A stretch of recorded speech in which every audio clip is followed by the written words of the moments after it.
কোন ফ্যাসিস্টের দোসরের বক্তব্য শোনার জন্য 12ই মার্চ আমরা জাতীয় সংসদে যাচ্ছি না। প্রিয় রাজশাহীবাসী, 12ই মার্চের জন্য আমরা সবাই অপেক্ষা করছি। 12ই মার্চ নতুন জাতীয় সংসদের অধিবেশন। সেই অধিবেশনে শুনছি আমরা ফ্যাসিস্টের দোসর, ফ্যাসিস্টের লেজুর রেখে যাওয়া রাষ্ট্রপতি বক্তব্য দিবে, ভাষণ দিবে। আপনাদের সামনে স্পষ্টভাবে বলে যাচ্ছি, কোন ফ্যাসিস্টের দোসরের বক্তব্য শোনার জন্য 12ই মার্চ আমরা জাতীয় সংসদে যাচ্ছি না। আমরা জাতীয় সংসদে যাচ্ছি। বাংলাদেশের মানুষ এই ইলেকশনে গণভোটে হ্যাঁ এর পক্ষে ভোট দিয়েছে। সেই হ্যাঁ এর পক্ষে সংস্কারের পক্ষকে বাস্তবায়ন করার জন্য, সেই সংস্কার বাস্তবায়নের জন্য আমরা 12ই মার্চ আমরা জাতীয় সংসদে যাচ্ছি।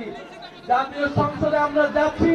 কবে উচ্চকক্ষ হবে, কবে সংবিধান সংস্কার পরিষদ হবে, সেই হিসাব নেওয়ার জন্য, কবে সরকার দল শপথ গ্রহণ করবে সেটা শোনার জন্য, কোন ফ্যাসিবাদের দোসরদের বক্তব্য শোনার জন্য আমরা 12ই মার্চ সংসদে যাচ্ছি না।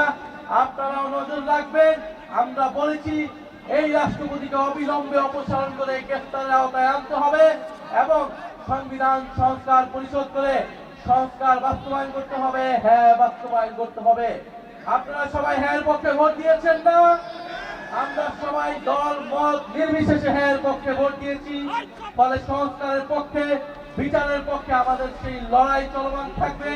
আপনাদেরকেও সচেতন থাকার, 12ই মার্চ সংসদের দিকে তাকিয়ে থাকার আহ্বান জানাচ্ছি।